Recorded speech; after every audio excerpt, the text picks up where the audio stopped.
I ran ads to the website and I actually did a pre-sale. Nice. So I ended up getting like 12 grand in sales in a pre-sale. And I was like, okay. And with it, by September 1st, I was profitable. So I had made my 40 back. And then from there, it's just been 90% is like, how do I get somebody to buy this? How do you sell this thing? And everyone forgets that. But I'm saying, if you're that archetype of like, I never went to college, like, dude, there's not a lot of ways to make a lot of money. So like, you got to throw shit at the wall and try that. What would you have told your 25-year-old self if you had the opportunity to go back in time? Start.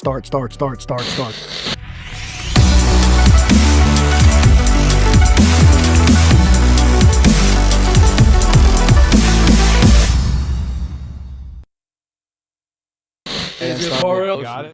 Welcome to episode 67 of New Money Talks. On the money. Like a true New Jerseyan. We met from Staten Island, you know? We got TJ Buongiorno over here today, all the way from New Jersey, man. We appreciate you coming out. Thanks for having me, guys. Yeah, this would be a sick episode. I think this is a very cool founder because he's figured it all out while working for the man, too, the whole time. So we have a founder here who's done multiple six figures. And e-com started out of his house with his own money, good amount of money, you know, and fully bootstrapped. Bootstrapped. You said you used 40K to turn into what you have now while having a job too at the same exact time. So I think this is like relatable to a lot of people that we're gonna have on the pod. Before I butcher your story, I want you to kind of give your whole spiel as to who you are, what you do and everything. But just like tell people, yeah, like obviously you work now, when you came up with the idea, how you like came up with the idea, how you started and stuff like that too, and like where you're at right now. We'll kind of go from there. Yeah. 100%. Before all that, I want one question just to like consolidate it all. Why e-commerce? Well, that's true too. Yeah, why e-commerce? That's fair. You could have been. And then like we can get into all of that. Sure. You look like a fitness influencer. You could have been a lot of things. I don't know. It's only from the chest up. Yeah. To be honest, so I grew up in New York, and my brother and I always make the joke, like, we didn't know other people's dads weren't jacked. Because like where I grew up, everyone like lifted weights. Yeah. And I started at 14. And what comes with lifting weights is like all different supplements, right? So protein and, you know, then maybe a creatine or some other stuff. And then younger, and then You know what I'm you saying? get older, you know, dabble, go to the sketchy shop. But all jokes aside, I've been very into that stuff for a long time. And I was always obsessed with the idea of like having a brand like Nick Bear. I don't know if you guys know him, BPN Nutrition. Yeah. It's like a huge $60 million supplement brand. I would watch him and be like, dude, that's so cool. Like he went in the military, came out and did it. So I always had the idea. And then a weird story that I don't think a lot of people have, I actually started making content on Twitter. So I was on Twitter and I'm in sales. I like people, like talking to people. And I just started tweeting about like normal interactions you would have with people in a better way, which led into So it's like, what were you posting? I'm curious. like quite literally like, why aren't you being more assertive? Like, why do you let someone cut you in a line? You don't have to fight them, but you also don't have to allow it. It sounds funny. But like, there's a lot of people on the internet that like that, I guess. And then my account started growing. It's just like brain dumbing thoughts. Pretty much. And how long ago was this? August 22 was when I sent my first tweet. This is like a year ago, almost Yeah, year and a half. year and a half ago is when I started this. And you have 10K followers on I have Twitter. 10K. Which is not an easy feat. Yeah. It's cool. It's interesting. I mean, there's a lot of shit posted. There's a lot of memes and stupid stuff. Yeah. But I got a lot of questions about social anxiety. People wouldn't reply, but they would DM me and be like, hey, like I'm super nervous when I go somewhere, like I don't like talking to people, all this and that. Granted, you're on the internet. There's way more of that going on. Yeah. But then my gears started turning. And then with Twitter came the like tangential point of like money Twitter, right? So I started seeing all these e-com guys. All the fucking 19-year-olds. Yeah. Posting Ferraris and Lambos, all that. No, Tesla. But I was like, okay, my gears started turning. And I started like reading into it more and being like, okay, I'm going to give this a real shot. So I looked into it. And at the same time, I actually found out later in life, I should have known younger, but I have like ADHD, right? So I started biohacking, like trying all these different supplements. And when I would take them, I would calm down a little bit and like the monkey brain would calm down. I would realize that I didn't care like as much about like what everyone in the room was like thinking. And I was like, oh shit, like this works. And that led to starting Ramp Health and what I have now. So if anyone's not familiar, Ramp Health is my company and our flagship product is called B4. It's a nootropic stack, basically just meant to take the edge off and like calm that monkey mind before you go to a social event. And it tastes great. I appreciate that. Thank you. Good, yeah. That was a lot of iterations to get that. Yeah. But the main components of it are like, first and foremost, this was formulated by like 100,000 follower biohacker guy on Twitter. That's like a genius with this. This is not like just throwing stuff in and hoping it works. If you don't feel this, I mean, not everyone's going to feel it, but like you should feel it. It's as potent as it can be. And then one of the biggest obstacles was, we talked about it before the podcast. How do I not make it 10 pills to take? Yeah. So that's why it's a drink. You in the Uber, you're going somewhere right before, pop it in a Poland Spring, shake it up and drink it down. And within 10 to 20 minutes, you start to feel it, feel the calm and a little bit of a pick-me-up. I feel good. Yeah, I feel good too. Did you take it before this? Of course. How often are you drinking this stuff? I suggest 2 to 3 times a week. But you're drinking it every day. No. That's what Zin's for. No. It's the reason it's 2 to 3 times a week is not because it'll do anything bad to you, but like you build up a tolerance to things. So like caffeine or something. I care a lot about this being something that people use as a tool and like working and doing what it says, not just like throwing it out there. Yeah. So I suggest 2 to 3 times. So talk about this. Like, I think people can relate to this. We're like, most people are scared to just kind of jump into this because you're, no offense, but you're older.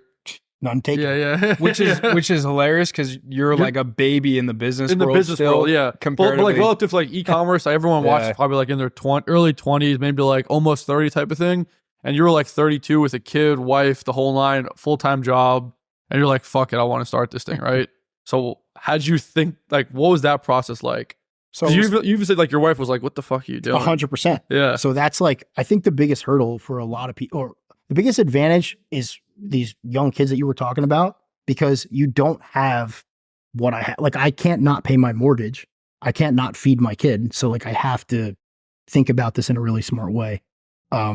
So when I started, like I got the cash together and like, obviously it's not a huge amount of money, but it's a big amount of money. And like, my wife was obviously a little skeptical. But at the same time, I was like, I'm going to go for this idea. And then the biggest thing that I did, which if anyone's starting, I suggest you do this. I tested demand. So when I had everything going, like I just had an LLC and a logo and I had mock-ups done while I was like waiting for the order to come through, I ran ads to the website and I actually did a pre-sale. Nice. So I ended up getting like 12 grand in sales in a pre-sale. And I was like, okay, like this is enough where I'm like, okay, this can work. Let's do this. So basically, to answer your question, I had to be as conservative as I can be while still taking the risk. For sure. And then on top of that, like just staying up at night, working late, working on the weekends, just getting into it. But as someone who's worked for the last 10 years, this doesn't feel like work compared to what does it feel like? Yeah. I made the joke. It feels like playing video games. Like you're just on a screen moving stuff around, and it's the same computer you would play like Fortnite on, but now it's there's money on the screen. There's Shopify. And it wasn't like you were investing every last penny of your savings. Like it was you took a sizable amount of money, but it was a calculated risk. What would have happened if you didn't sell $12,000 in that pre-order?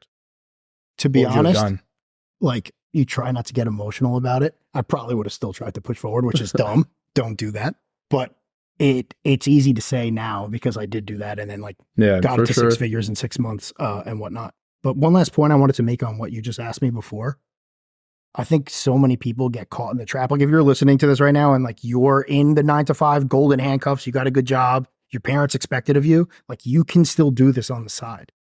One way I've heard of a lot of people funding it is you can take a really low interest loan against your 401k. Now, I'm not saying you should do that. It's not financial advice. How do you do that? Like if you have $150,000 in your 401k, whoever is the provider, you can take a loan against that. Really? So you just hit them up? So instead of doing 10% interest on like a personal loan, you can like take a loan against that. Again, interesting. Not financial advice. If you do That's it, probably better than like a personal loan for God's sake. 100% better. And it's probably more accessible than like getting a business loan.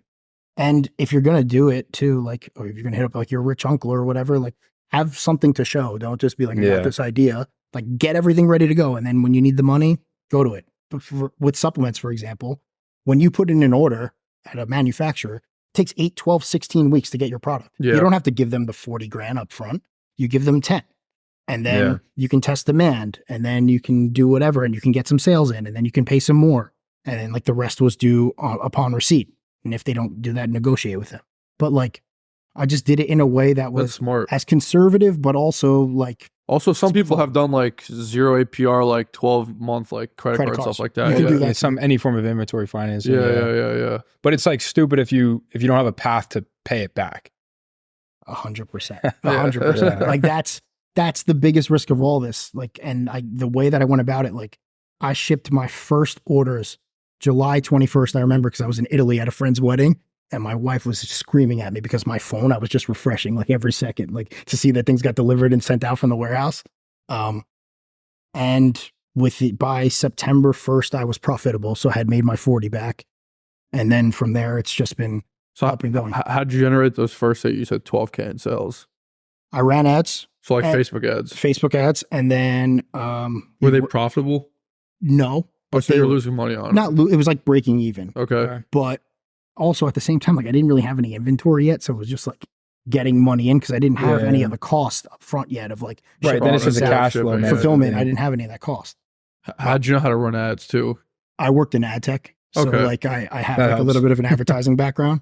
But also like everything's on the internet. Yeah. Yeah. You can watch an hour-long YouTube video. And you don't have to pay for a $5,000 course. Like there are so many. Alex Hormozy, we were just talking about this, $100 million leads. He gives you the exact formula to run ads. Just do what he says.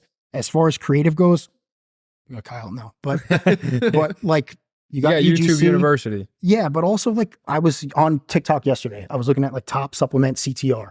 90% of them are someone like with their phone just filming a cup like rotating with like a voiceover. Yeah. And that's got like a 7% CTR. Yeah, it makes no sense. Like it's not hard, but it's scary at first. The last thing, I know I'm ranting a little bit. I got one last thing. One last thing. So I think that if you're not like in the e-com world, right? If you're watching this and it's something like you want to do, you get all caught up in like the logistics. Like, how do I get it manufactured? Yeah. How do I do that? That shit is 10%. 90% is like, how do I get somebody to buy this? How do you sell this thing? And everyone forgets that, or not forgets it, doesn't realize that. Like you're thinking about the logo and the branding. My logo sucks. I got a new one coming. I just did it in Canva in like 10 minutes. And I got to 6 figures in sales with this shit logo and this name that doesn't, like. Doesn't mean anything. Yeah. Like I had another company that was like a software I tried to build that was called Ramp. And I was like, let me just use it again. That's funny. You're laughing, but like, but it's the truth though. Don't get caught up in that nonsense. Just worry about how are you going to sell this thing. Seriously. So literally sales all that matters. What else? There's money coming in the door. That's really, if you want to exit, if you want to make money, you need the numbers on Shopify to go burr. Like nothing else matters. That's a clip right there. Fuck. So you did. So another question. I feel like people are always scared about this thing too. So on the 12K, this was like pre-orders or whatever. Yes. So you had no inventory. None. So what'd you tell the customers? This is a pre-sale. We're expecting to ship July. And anyone who complained, I just give them their money back. That's it. They bought the product. You verified that you saw what I put out there and you wanted to buy it. Yeah. If you want to do this in a different way, there are 2 ways that you can go about testing demand. You can just have a landing page that's sold out. Granted, it's not one-to-one, but you can still see like, okay, they clicked this ad, they got to check out. Or even like collect an email. Collect an email. There's another way. If they can't click a button. Or some people sell it and refund. Granted that your merchant's not going to like that, but these are just ways, and these are not my strategies. I got these strategies from people online, so I'm not going to pretend this is all me. For sure. It's what I've heard and what I did. Yeah. Yeah. And like another thing. So like, obviously you're working this whole entire time. People are going to be like, well, how'd you find the time to do all this? How'd you find the time to do all this? I know the answer too. Stimulants, no.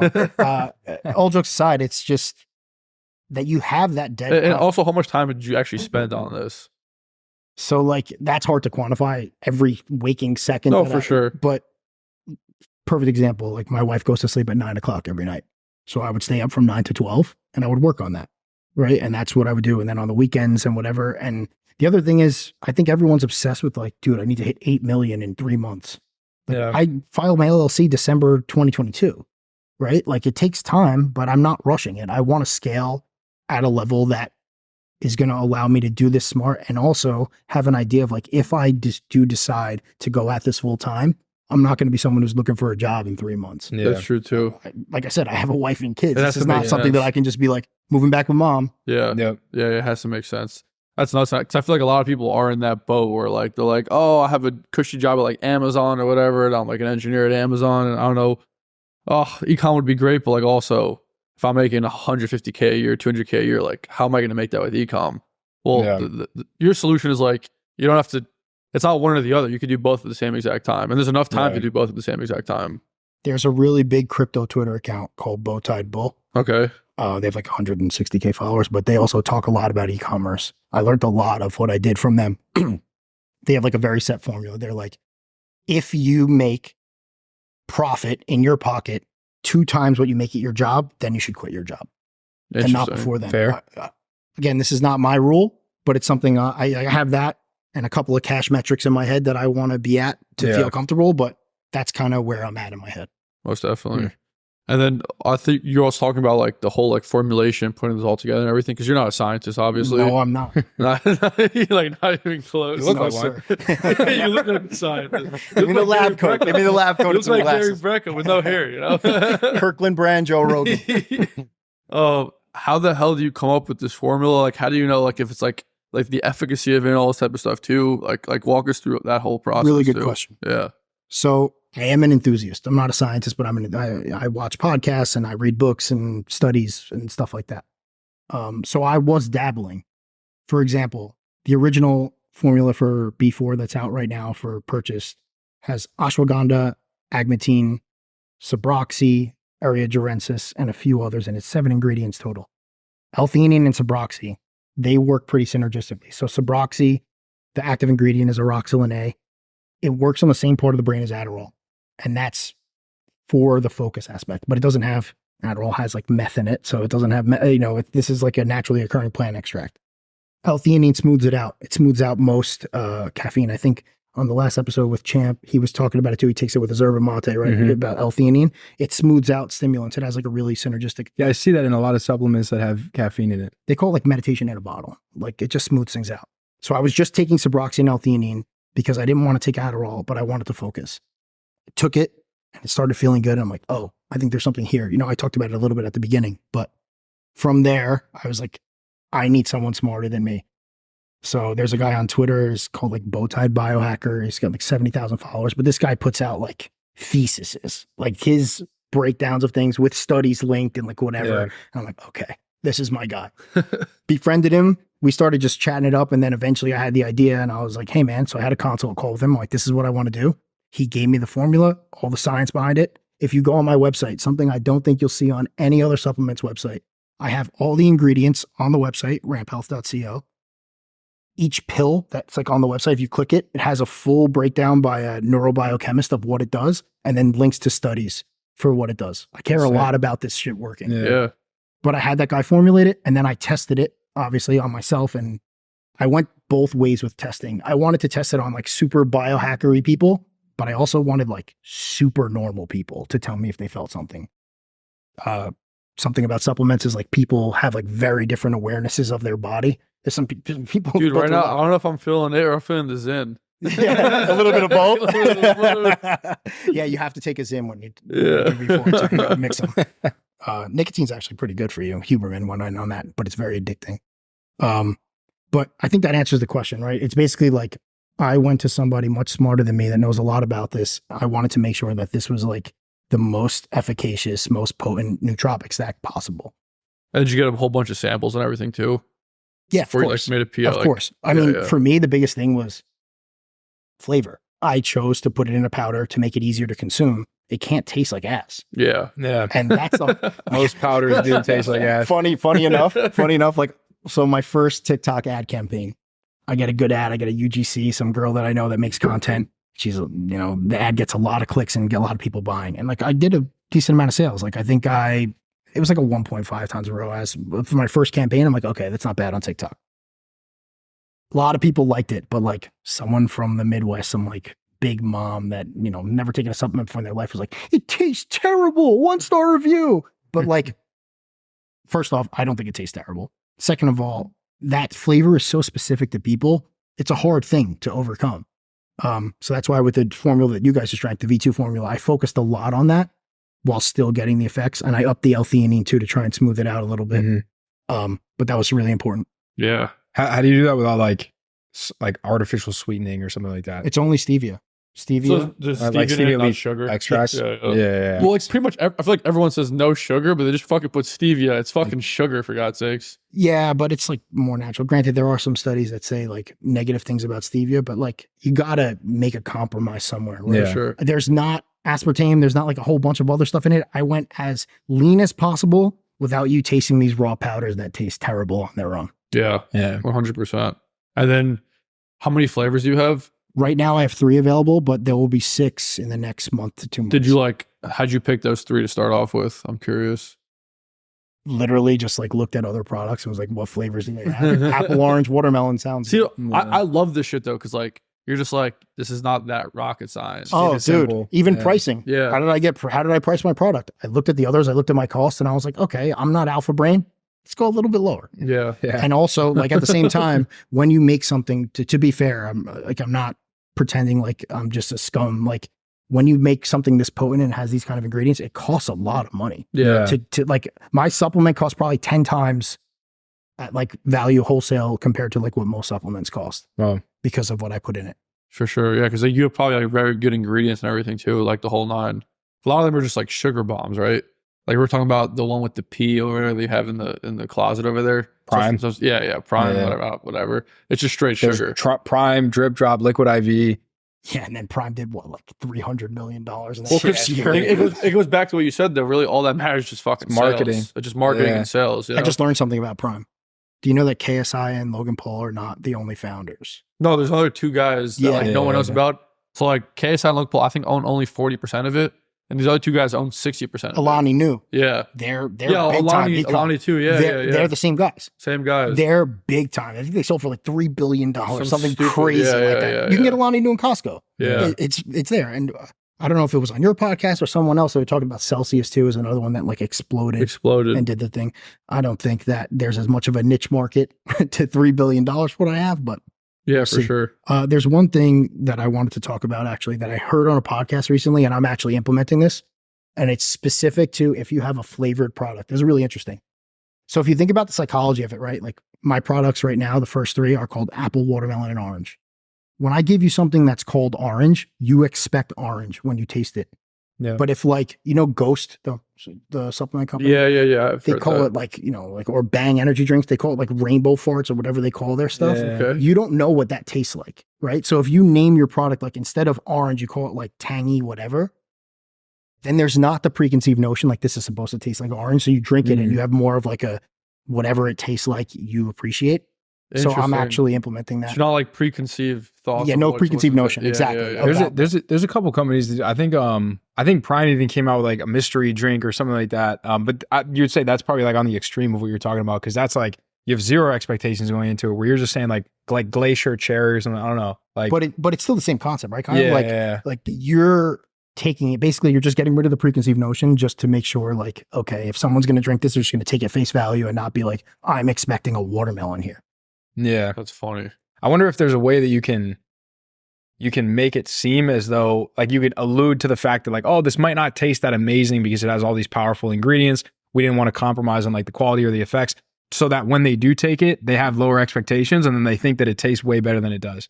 I've addressed it, but I also like, I don't know, I don't want to self-deprecate, right? Yeah, you 'Cause, don't like, want to say like this I might did not be put a like the lot best of in the effort world. into it tasting good. Yeah. Yeah. And like, to be honest, I don't think it tastes bad. And obviously I'm biased, it's my company. For sure. Yeah. But like you guys drank it and No, that tastes great. thanks, tastes I solid. appreciate Yeah, you yeah. even if you're being nice, but No, that tastes great. I'm alluding to like maybe like the initial formulations where you weren't as confident in them or something, you know? I addressed it on Yeah. TikTok and stuff, like in reply videos, just to like get ahead of Oh, it. so you're balls deep into this. I'm trying. yeah. I'm yeah. trying, like- Even like replying on TikTok with videos, that's when you know. Like That's the you're into easiest way this. to like improve your product, is just like listen to customer feedback and just like ask them their thoughts on it. I saw the Yeah. Tabs guy Yeah. talking about how he put out like a short, and he was talking, or he was on a podcast and he was talking about how when you reply on TikTok, it retargets all the people from the initial video. I know enough about ads to know that's free advertising. Yeah, So yeah. anyone who made a comment, I was like, "What's up, motherfucker? Like, what's up, bro? Hey, It's me again. Yeah. but jokes aside, I was like, "Oh, that's easy. I could do Yeah. that." So I'm in my car on the way to the gym, all hyped up on pre-workout. Like, yeah, this is what this This is. should fucking work. Yeah. That's like the easiest way to make ad creatives, is just like reply comments. Yeah. It's pretty crazy. You don't have to like pre-plan it and think about like the hook and this and this. It's just like, are you having like trouble and frustrations with ads right now? Like, Yeah. I'm curious. Of course, It's like, are you profitable with ads and stuff like that? not as much as I should be. Okay. Because like, if you think about it, right, like we want to have our company work for us. We don't want to work for the company. And like right now, everything that gets generated is from me. And like ads are an exponential growth factor, right? Like Yeah. traffic ads, they work and then you run them until they don't work and stop. I was talking to Kyle about this before.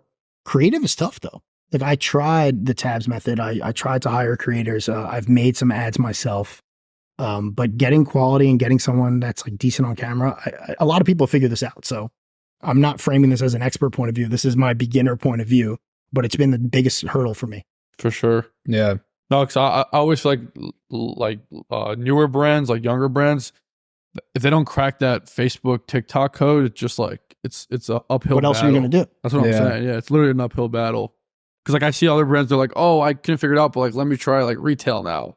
That's just like you quitting and like trying something else, you know? I'm not going to say the name of the company, but I have a friend of a friend who has a retail company. He has like a sauce type thing.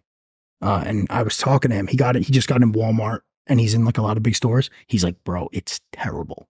The margins they want to cut you in at. Yeah. And then if your product doesn't sell, you have to buy it back and like all this stuff. Wow. Like I'm again not saying that you can't make money in retail. This is just a one count of this, but it's pretty interesting. Yeah. I mean, we know people that have been in and they're like, it's not all that it's made out to be. Like you have to reserve so much capital to be able to do a launch like that. And it's like, when you see that money back, who knows? It's kind of like Amazon, right? Like Amazon is like a necessary evil. Are you on Amazon? Not yet. Okay. I'm in the process of, but I will say all of my ingredients are available individually on Amazon to buy. It'll cost like 5 times what mine costs, but that's good for me. Like if Amazon's lawyer approving my ingredients, I feel okay. Yeah, that's fair. I'm in the process. Oh, you think there might be troubles to like get listed on Amazon? Of course. Dude, I have like nootropic powders, right? Like some of the stuff is, it's not illegal. Of course it's legal, but it's like, they're not well known. So like the ingredients are, it's not straightforward like vitamin B. Got it. But I've heard other stories about Amazon too, but you need it because someone sees your TikTok ad. The first place they go is either Google or Amazon to look for your product. Yeah. So like the amount of sales you can get from that. For sure. Honestly, a lot of like successful e-com brands started on Amazon. I feel like that's actually like a really good strategy because like on Amazon, you just have the one listing and like Amazon tries to drive traffic to there. It's kind of like as if you build it up, like it's kind of like an asset, right? That just cash flows after a certain point. Yeah. But the flip side, also people try to do it too. You know what I mean? Like you have to have it. It's a must have. Evil, necessary evil. And you're probably more knowledgeable about this than me, right? Yeah. I just told you I'm not there yet. No, for sure. I'm working on it. Yeah. Like the one brand I think of, it's one called Hero Cosmetics. I don't know if you've ever heard of it. They made like this pimple patch that like you put like on pimples and like it just like makes a pimple go with like a little sticker. It's like Mighty Patches. Mighty Patches, same idea. They started on Amazon first and they sold for like 400 million. Damn. And when she talks about like, oh, everything, she's like, well, because I started on Amazon first, it helped Shopify so much because like I just get so many customers from Amazon that like would never even seen my ads. And I started generating all this revenue, like say 100K a month on just Amazon. Some of it's going to be profit just because like how Amazon works. Yeah. So you can kind of reinvest that back into Facebook, Instagram, TikTok, etc. Yeah. You know, I heard, I don't know if you guys have experience. Have you done any Amazon selling ever? Yeah, I have. Yeah. Okay. So I heard that there's a huge difference in the way like the rules and whatnot if you do like fulfillment by manufacturer versus fulfillment by Amazon. FBA, they want you FBA. They want you FBA. Like they try and funnel you. And I was just talking to someone today about this and he was like, dude, they were. It's night and day. Yeah. Amazon, I love you. I'm just kidding. That they want you to go to FBA. Well, because for them, it's like now they have full control over all logistics. So like we'll never be late for a shipment. Yeah. Then like I think like Prime. they have Prime, all that stuff. Like I think also the cost structure is a little different where like if you fulfill it yourself, they have no control over like your shipping costs or whatever. That way they have full control over it. And I think they even like push those to the top on like listings because it's like, well, we already have the inventory. We checked it all. It's all legit. It's all good. So yeah, buy this rather than buy that. And you can pay like when you look at something on Amazon, there's like featured brands. Exactly. You can pay for that. So that's like really good. Oh yeah. And there's this thing called like the, what's it fucking called? Not raffles. I forgot the name of it, but like pretty much like every say few months, you get like chosen for like certain like kind of like games in a sense. It's like top 100 products on Amazon and like I think you pay for them, like you pay like 50 cents per order or whatever. And once you go on there, like that shit just explodes your fucking brand. Really? Yeah. That's interesting. I think it might be called contest. I forgot what the name of it is, but like there's a lot of like those little things on Amazon because like they know if a brand's doing well, they have full like it's to their advantage if they keep selling a lot because they just keep making more money off of it, you know? So like it makes a lot of sense. Sign up for Amazon. Yeah, you have to. Yeah, literally. Yeah, 100%. I started the process. I need to 100% because they require like a GTIN, so you have to have like UPCs and all that type of stuff. Yeah. Have you looked into TikTok Shop at all? I'm on TikTok Shop. How's that going?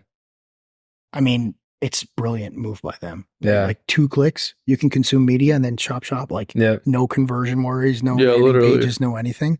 Obviously there was like a little bit of a learning curve at first, right? What is the learning curve? Like, I'm curious. Like, what were some problems you had with it? I have some supplement specific problems, right? So for example, when you're uploading a product, they have 3 slots for you to upload your proper documentation for your supplement. I needed 10 because I have 3 flavors. Each one needed the packaging and then the supplement facts and whatnot, and I couldn't do it. So I had to put it up there and get flagged. Yeah. And then I appealed. And when you appeal, there's 10 slots. So then I could put in my third-party testing too. And the third-party testing was like what got me good. Yeah. But that was like a learning curve. And just for, like you said at the beginning, I'm old.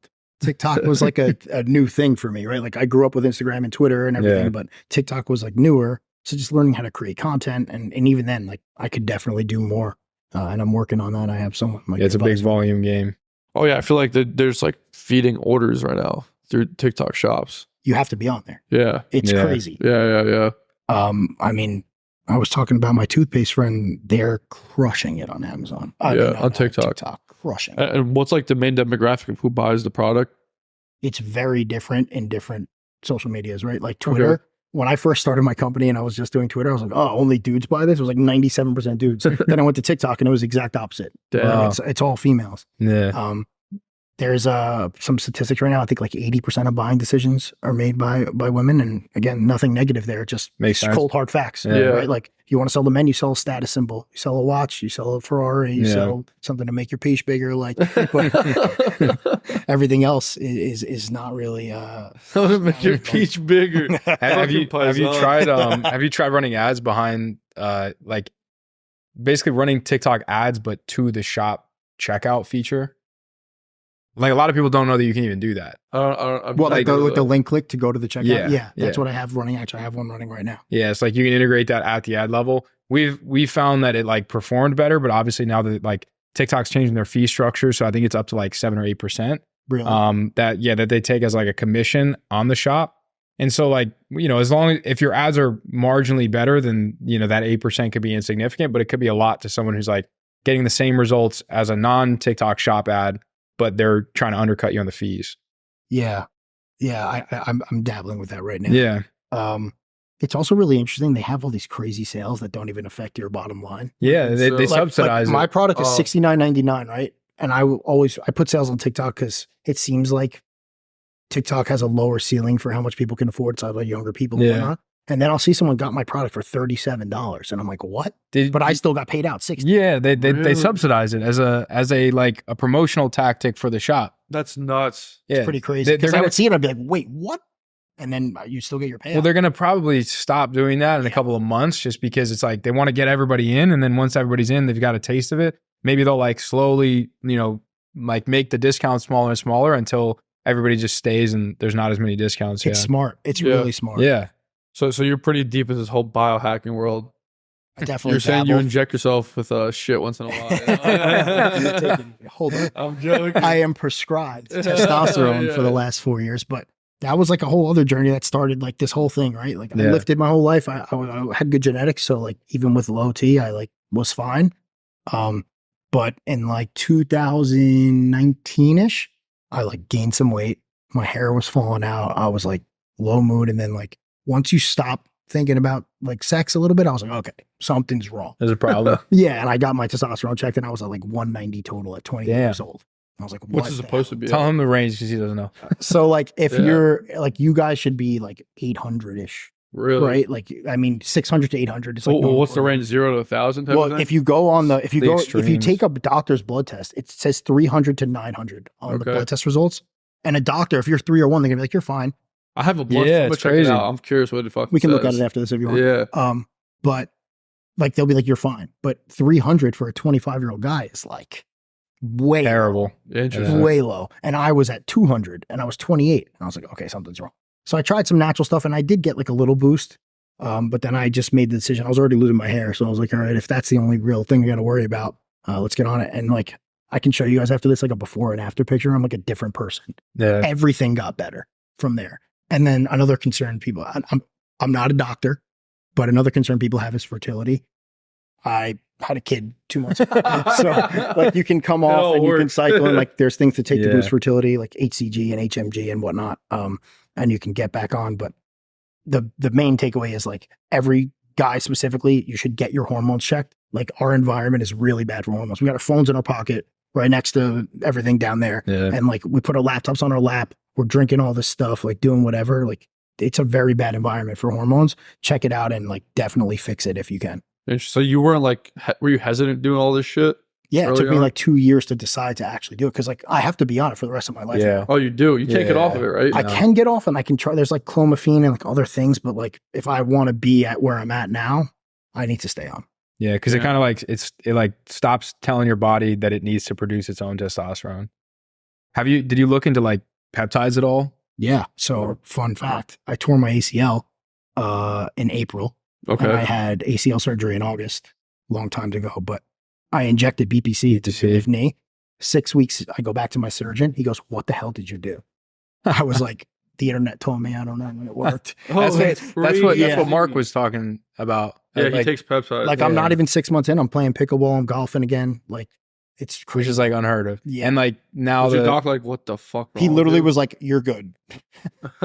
now like it's the FDA or some people, they're trying to like restrict the distribution of it because it works. 100%. Like there's people selling them everywhere on the internet. I know that's like a big supplement you see, like PPC.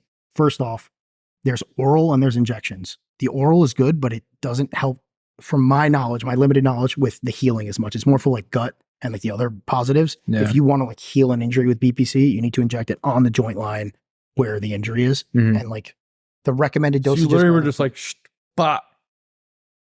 Yes, sir. Fuck it. I mean, think about Well, it. you do the an same it's shit an with, like, insulin IV, syringe, like- so it's like it's like Yeah. really tiny, and like you pinch your fat. You do it subcutaneous, like it's not. yeah. It doesn't hurt. That is a big hurdle for a lot of people, though. For a lot of things, testosterone, for whatever. I don't take sauce, but if I did, like that would be not a hurdle anymore. I guess. Yeah. Yeah. Is this stuff expensive too? It can be. Yeah. It can be. Yeah, because like it depends how long you want to do it, right? Like, and, Like for example, you have to take testosterone for the rest of your life now. oh, for me, it's not expensive because I'm prescribed, Okay. so it costs like $20 because of insurance. You just do it every nice. like 6 weeks or something. What, testosterone? Yeah. Every other day. Oh, really? Because do you want me to get into this? Yeah. Okay. Honestly, Yeah. I'm down for it. I'm very Sure. curious. So like a lot of times when you get testosterone prescribed to you, they'll prescribe you an aromatase inhibitor, which is basically to keep your estrogen down because it's like fluctuating your Yeah. hormones. And I found that the doctor recommendation was like Mondays and Thursdays. If I did every other day with like half the dose, so 4 days instead of 2 days a week, you stay like this and you don't need the estrogen blocker because they come with their own list of side effects that like you might not want. So that's why I do it it's annoying. Like I literally have to inject into my butt every other day, but at the same time, like it keeps it way more level. And you feel the difference of all this stuff? Dude, I have to show you the picture after this, but Yeah. I gained 20 pounds of muscle. I don't think I've ever like heard of a bad experience of someone on TRT. There has to be bad experience. The bad experience is if you do it too young. You know, like you got like Sam Sulek, right? Like super famous guy right now. Like Bodybuilder. what's he, 22? Like he's I mean, he might even be younger than that. he's young. And like yeah. all that sauce that young. I don't know. I'm not a doctor, just I don't know. He's also insanely jacked. That guy is huge. He has like different goals than the normal. Like he's not a normal dude. Like He's not a normal he'd probably die happy at like 40. He wants to be you like know? Mr. Olympia. Yeah. Yeah. But I mean, there are like some side effects that some people say like that, but also there's just like anything else on the internet, there's inverse information for everything, right? Like some say it's bad for your heart. Some say it makes your heart health better. Yeah. So What do you eat? what do I eat? I eat a lot of red meat, Me too. a lot of red meat. Carnivore. No, but like dinner 5 nights a week we cook a lot. Yeah. My wife and I. So a lot of red meat. I eat a lot of Greek yogurt. That's just like an easy way to get protein in because I try to do, the 1 gram per body weight, but Stuff. I'm like almost 200 right now. It's a lot of protein to eat in a day. But I do my best there. Fairlife protein shakes. You ever have one? Have them in my They fucking are- fridge. You ever had one? John, it's chocolate. Yeah. Dude, it's chocolate milk. My kid, as soon as he's ready to have chocolate milk, he's having Fairlife protein shake. I want it to be like, Yeah. Stand on. yeah, what's up, cuz? Oh man. Did you think you'd be like doing this right now?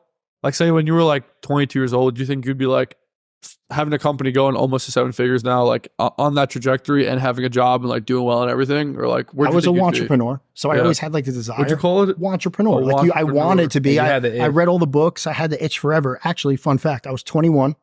I had a patent pending for, you know, when you go to the barbershop and they put that cape on you with a clear square so you could see your phone while you were getting a haircut. Oh, interesting. And at the time, it didn't exist, and iPhones were just getting popular. Now? It's you can get it on Amazon with your phone, really. Yeah, so like your hair doesn't get on it. Interesting. That's smart. The barber, and I thought I was a G, and then like I didn't know anything, so I went to like Invent Help, and they're like, "Yeah, just give us $10,000 and we'll do this for you." And I was like, "Sir, I have $100. I don't know what to tell you." I have like a meal voucher at the dining hall. Yeah. I tried a blog. I tried to start building a SaaS. Like I've dabbled, but I never gave anything like a real. What was the SaaS you tried? It was for tech. Okay. Again, it never got past like initial coding phase. Gotcha. So have either of you ever had to work like a 9 to 5? And it's cool if you didn't. Good for you. Not really. Not really. So with tech specifically, right? Like you've had a couple people here that did tech sales. Yeah. One of the biggest hurdles for a lot of people to be able to effectively sell is understanding what the tech actually does that they work for, right? Like you guys know Shopify through and through. Yeah. But like if you had to sell Shopify, you'd have to talk about the integrations, how they work, the API, all that stuff. So I wanted to make like basically like how a guru would sell a course, but like take all the information that you would need on your company's stuff and put it all into one hub for training. So like onboarding, the name Ramp, on rent was like what I wanted to call it. So it's like 30, 60, 90, like very clear. This is what you need to do. Like ramp up the salesperson type of thing. Yeah, and like gamify it with like achievements or something like that to make people hit hurdles and your boss could see it. It probably exists in some capacity. Yeah. Yeah. Do you like the whole sales world, like B2B sales and SaaS sales and all this type of stuff? I mean, there's I still have a job, so I don't want to poo-poo on corporate. Yeah.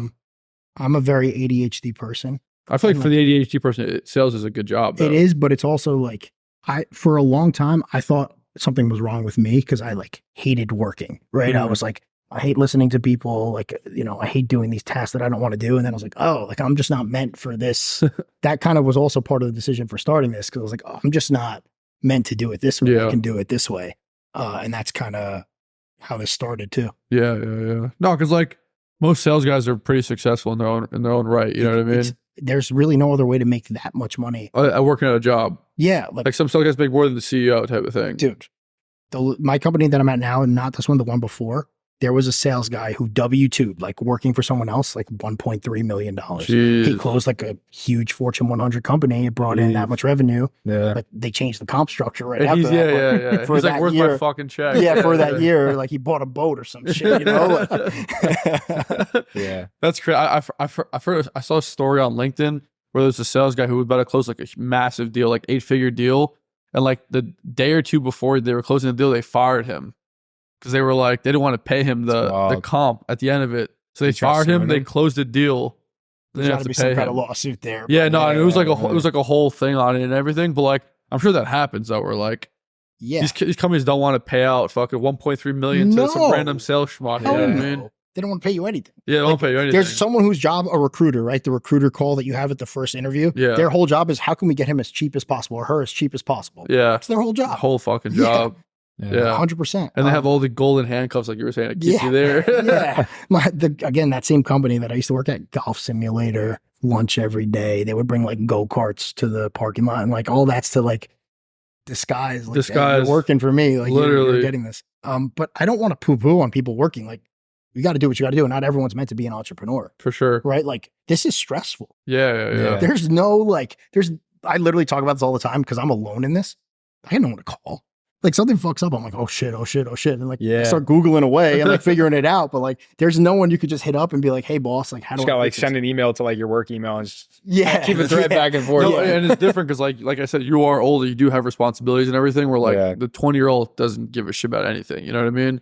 But I feel like a lot of successful entrepreneurs, I think there's like a statistic too where like most of the entrepreneurs aren't like 20. They're like the guys who are like 40 and 50 who've like done life before, like failed, and like when when shit fails or whatever, like they're not gonna just freak out and just do something else. Yeah. So I feel a lot of guys on this like Twitter world or like the Yeah, IG or whatever. You can also look at it from a longer term gain. That's what, I'm saying everyone's bouncing around. Like, one guy was a drop shipper, now he's a crypto guy, now he's a biohacker, now he's Twitter famous. And now he's like teaching B2B sales. Like these guys just jump back and forth between all this shit. And like I understand it, right? Like if you're the college dropout archetype or like whatever. Did you do that? Sorry, I didn't mean to like. No, you're good. You're good. But I'm saying if you're that archetype of like I never went to college, like dude, there's not a lot of ways to make a lot of money. So like you got to throw shit at the wall and try that. But at the same time, I was actually going to say this at the beginning and I forgot to say it. Like it's so easy to fall into the trap of like I want to make my parents happy. I'm going to get a good job. I'm going to go to college. I'm going to do my thing. Dude, I was a criminal justice major. I was a smart kid, so I got a scholarship to high school, a scholarship to college. I got to college. I didn't do shit. I had like a 2.6 GPA. Like barely going. He was ripping it up down the shore. Yeah, exactly. But like it's so easy to fall into that trap. But at the same time, the other side of that coin is I have worked at a 10-person startup. I've worked at a 100-person startup, and I worked at a 1,000-person startup. I know what good customer service looks like. I know what good sales looks like. I know what good logistics look like. So again, I don't know anything. I'm just starting, but I think that is an advantage. Like perfect example. Anyone who reaches out, I still handle all customer service right now. I don't have a VA, and eventually I will. But like, I want them to know, like, TJ, founder, sent this email. Hey, we'll take care of this. I refund you. Send your stuff. I have a money back guarantee. Like, I care about that a lot now. That actually would probably be the hardest thing for me to relinquish. Is that how many customer service tickets do you get like per day type of thing or per week? I'm curious. The majority are my shipping and stuff. Just because like the address wrong or whatever, like it auto-filled the wrong address. That happens all day. Yeah. And very rarely like I should knock on wood, like I have had such a low amount of people ask for refunds because of the product. The only thing I really get is it didn't work for me. And that's like one out of like, I have a couple thousand orders. Like probably it's happened less than 10 times in all those orders. Damn. That's huge for you. You know what I mean? I'm going to put you on some game here. You're going to get a free fucking promo for this, but it is what it is. There's this app called Saved By. They're not even a fucking sponsor of this shit. I'll connect you after. And they help you with this whole thing. So pretty much it's like a checkout, like insurance thing. So like there's like a checkbox. They pay like an extra $1 or $2 and they check out the customer. And then if anything happens to the package, like pretty much if they don't get it, even if they lie and say they didn't fucking get it, you get refunded. Like the founder gets refunded the whole amount. They get all the money back too, and then they cover like the cost of the product too. Yeah, that's really interesting. Yeah, so I'll put you on. So I guess their model is like, it's going to happen 1 out of 100 orders. They make their 200. Exactly. So you can also just do that yourself. Like you could just charge like pre-check a $1, shipping protection or extended warranty, whatever, and then like you could 1 out of 100 customers will use it, and then I don't get my money back. No, but he doesn't get his money back. Exactly. You see what I'm saying? Like they refund the cost of the whole product. I just send another. Yeah, exactly. So like I take the call, the hit. Exactly. No. So they give you your money back, and then they put another order on your store, and they pay for all of it. You see what I'm saying? Yeah. What's it called? Saved By. I'll put you in a group chat with the guy. Yeah, Will Jones, shout out. Will Jones, who's the guy with the dog leash brand that we met in New York. Yep. Yeah. He's like, he said only one brand it's like not working for because they sell they started whatever. It sucks. It's my podcast. They sell like caviar online. So like the math is fucked because like if you lose a fucking thing of caviar, it's like $200 or whatever, and then he has to cover the $200 for you. Like it's not fucking worth it. Dude, high ticket's got to be crazy with that. Like, no, imagine you're selling cold plunges for $3,000 or whatever they are. Like, well, he had a whole issue. Like he bought a cold plunge and like it got fucked up or whatever, so he had to like send it back and everything. It's like $2,000, $3,000, $5,000, whatever the hell it is. But they're good about when you have an order size of that value. Usually the customer support is very good. There's one company that sucked. There's another company that like I loved. This is like my second unit with them. Like I upgraded, it's great, but like it comes with a set of challenges. Like just for them to ship the box, for me to ship the unit back to get repaired because there was an issue with it, probably cost them like $30-$40. Yeah, damn, dude. But it's baked into the margins. You got to use honestly Saved By. Fuck, Will, I'm gonna make you pay for a fucking sponsor on this thing.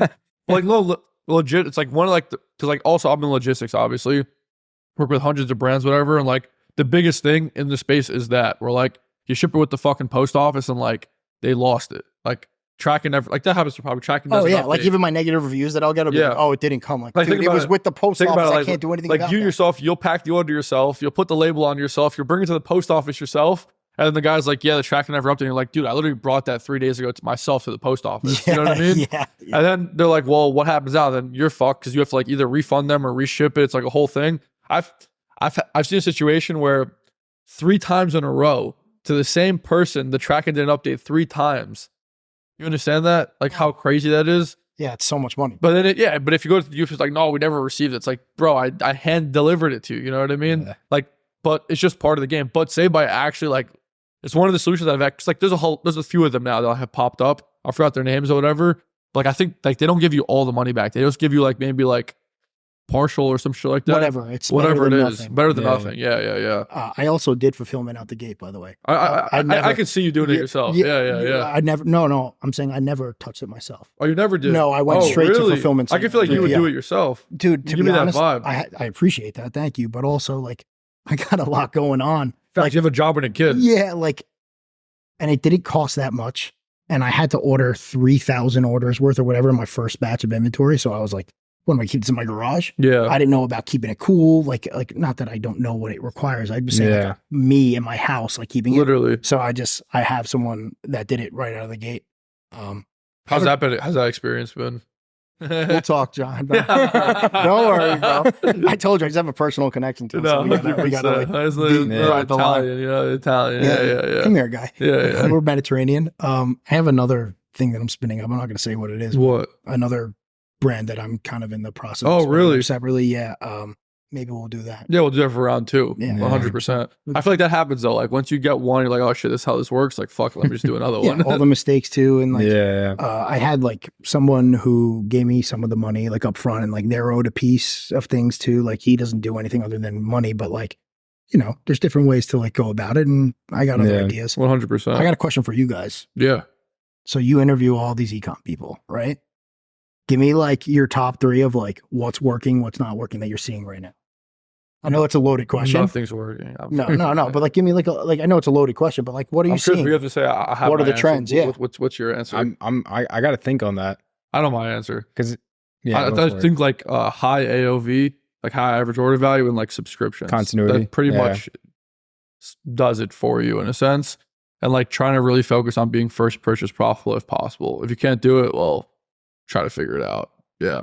Yeah, 100%. Those are like the 3 things I'd say. So it's funny, like talking about like my ducks in a row. I have like a lot of the ducks in a row, except the paid ads. Like, not that I don't have it, but it's not. That's the most important part. It's the most important part that I just said, right? And I still don't have it like done, but I have all the upsells, the AOV, all that. Nobody does though.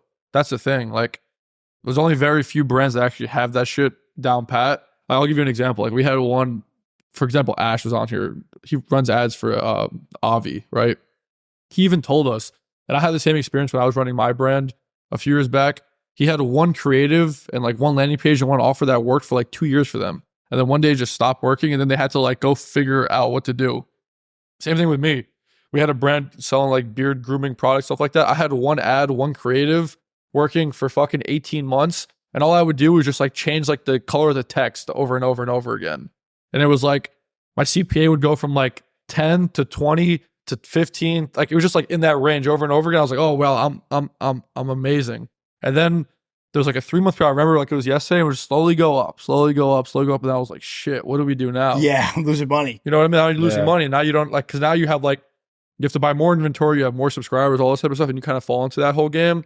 That's the piece I don't have the solution for. He might know more than I do. So on I that. have subscriptions. Yeah. I have like all the upsells, all the For sure. stuff and all that. It's just also, the email ad, marketing dude, the is ads. crazy. Yeah. That's something that I never knew the value of. Actually, I can give you something for ads because like you have a small product, probably lower cost to manufacture in a sense. There's this brand called Frey. The founders sold it. They were doing detergent. They were selling like laundry detergent, and the way they were getting customers for cheap was they were doing like free or like dollar subscriptions up front, and then like would subscribe you after like 15 days type of thing. So it's like, hey, like here's like a sample pack of like 3-4 units for like nothing plus shipping.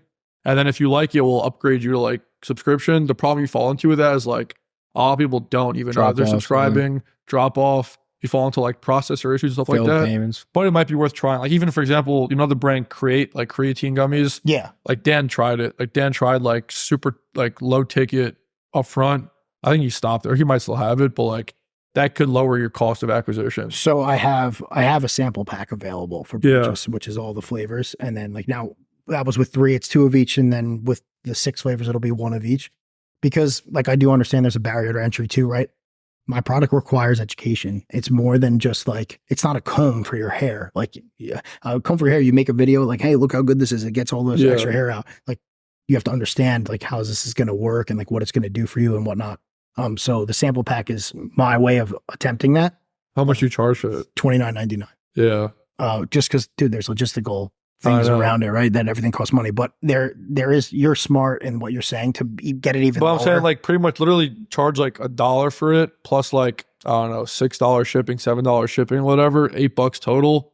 You're probably not even losing that much money on that, to be honest. With the round 2 formula that I have, Might be a little more expensive. I changed to bags too, from boxes. Dude, that's another thing. Well, that's a big thing. Boxes suck. Bags are a lot better. $3 a box or something like that with an American manufacturer. And now I just got like the vacuum seal bags. They're better creative, more space to do things. And you can ship in poly bags now and like bubble mailers and everything. Yeah. That's a big way to save on a lot of like cost of like materials and also cost of shipping too and stuff like that.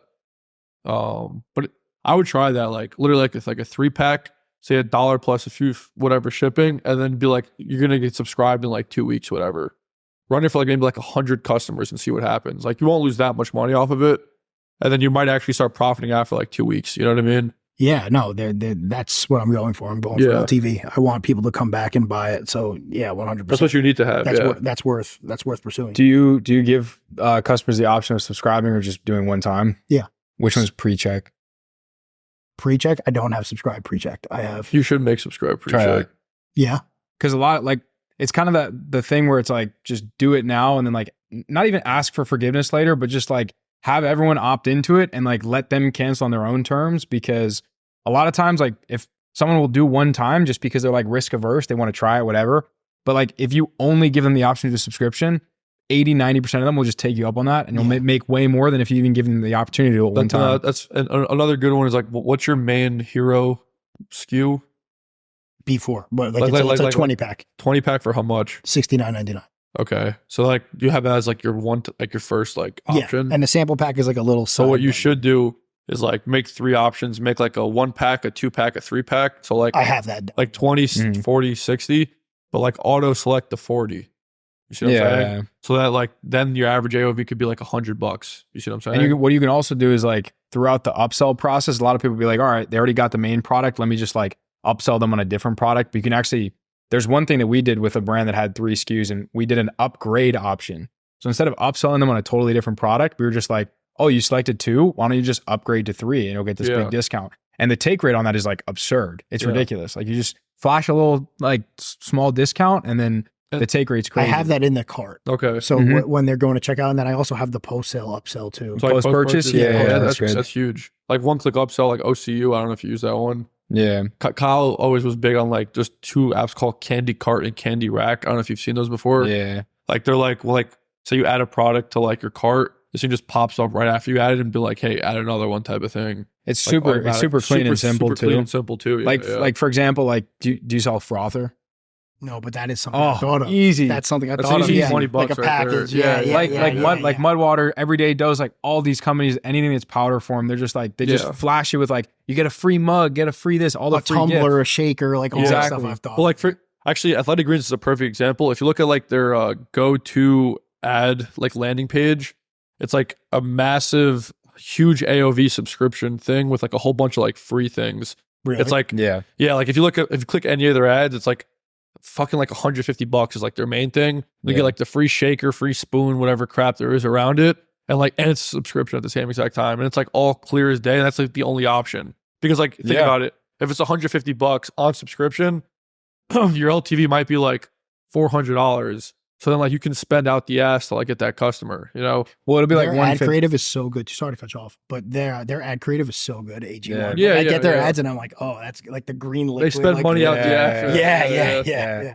I was gonna say like the first order is 150, then it'll drop down to like 90. Whatever it is, yeah. But like the first order also has like the free shaker, the free frother, like the whole 9. You know? Black Rifle Coffee does a lot of that Black stuff. Rifle Coffee, that's a good brand too. Yeah. I don't know if was that helpful. I don't know if that was helpful, but no, 100% helpful. Yeah, I'm not sure if you've heard all this shit before, but so I would tell you one thing that's more on like the marketing side. creative is definitely like the most important thing, hands down, the organic content. But like, you already know that. I would say one thing that a lot of, some people know, some people don't, is like personalization.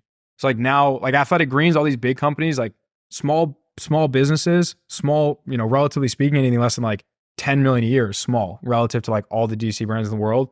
They look at the big brands and they try to model after them without like the big brand budget or like timeline of evolution. Like Athletic Greens is what, like 7-8 years old? 2010, and they started as direct response. Nobody heard of them until like 2 years ago. And so now they're looking after that landing page and being like, all right, let me copy like everything that's set in place there. But like they can probably lose so much money to acquire a customer that like we can't even comprehend it. So what smaller brands have to do to get that competitive advantage is like not speak to everyone. Like here's a product that's good for everyone. It's like segment the market into like these personalized sub buckets. We find that has worked very well for a lot of our different, a lot of different brands that we worked with. No matter how like simple the product is, you can just like, it's like, what are the main 3 avatars? And then under those avatars, it's like, what are the 3 ways that I can reach that avatar that I can like literally, it feels like they're reaching out to that customer and they feel like they're being spoken to directly in a way that like is almost scary, right? Like you target athletes and you say, hey, this will help you with your athletic advantage, but you go one step further and you say, this is for baseball players that are looking to increase their recovery time. And then you have a landing page that's on like how it complements baseball players. And you have pictures of people on a pitching mound or like the product on a pitching mound. When you go, and it doesn't have to be that granular, but like you start with just focusing on like 3 main avatars, create 3 different landing pages. And actually beyond that, start with 3 avatars in the creative. Whatever creative avatar works best, then make the landing page.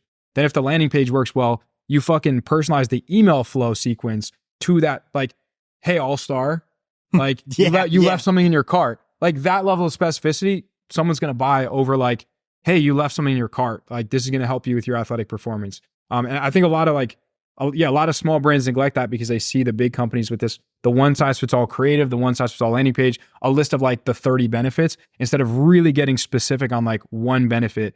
Like the coffee alternative angle. You can say like, oh, this will give you the energy that will replace your daily coffee. And now you just reached a different market in a specific way. So yeah, like specificity and like you just gave some really good alpha. Like that's what he just said, because when I was first starting, I was talking to some ecom guys like that are bigger. And like one of the brands that I talked about was like Alpha Brain, right? For example, on it. First off, multi-billion-dollar company, Joe Rogan's face all over it. They're like, the guy was like, you're not Alpha Brain. You're a no one.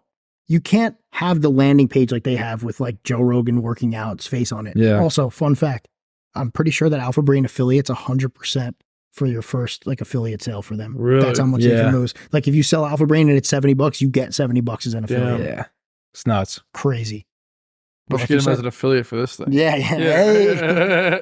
Yeah, you have to earn like broad audience marketing, I feel.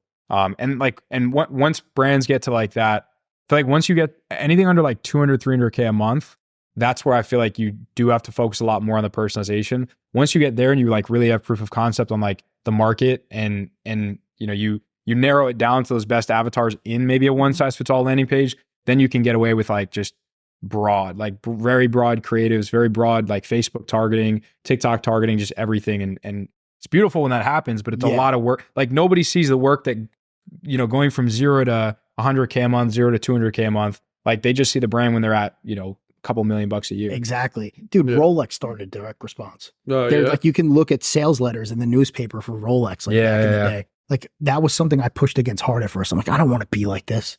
Like I don't want to do direct response.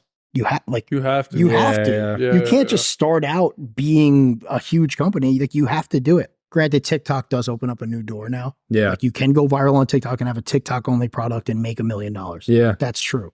But aside from that, like what you're talking about, Facebook ads, TikTok ads, like that's the game to start. You have 100%. to. Oh, this has been sick, man. Yeah. I feel like next time we're going to talk and be like, yo, I just did my first like, I don't know, 7-figure. From your mouth to God's ears. Bro. Yeah, right. Yeah. 7-figure month. I appreciate you guys having me. This is awesome. This is sick. Like, I appreciate you because you're an early listener to a lot of our podcasts. Yeah. And like you learn, I'm sure you like learned a lot from watching the videos and everything. 1,000,000%. Yeah. And like you even said yourself, like you met people through the podcast, which is nuts. And also you show that it was possible to like work a 9 to 5 and also do this on the side and like make this your 9 to 5 eventually, Yeah. What would you have told your 25-year-old self if you had the opportunity to go back in time? Start. Just fucking get started. Get the LLC, go on Doula, spend $300, like do the thing. You can, like, you don't have to do ecom, but do something. Do something. Yeah. Like once I realized how not easy, but simple it is to make money online. It's so straightforward. Have something to sell, make it available to people, and people will give you money if it's the right thing. Yeah. And like now I'm turning 33 in April and I'm like, come on. Yeah. That's most people don't succeed because they never try. You just gotta try shit. Yeah. 100%. Yeah, Honestly, I'd say I like agency. If I was like 21 again, I'd start an agency if I was 21 again, but that's just me.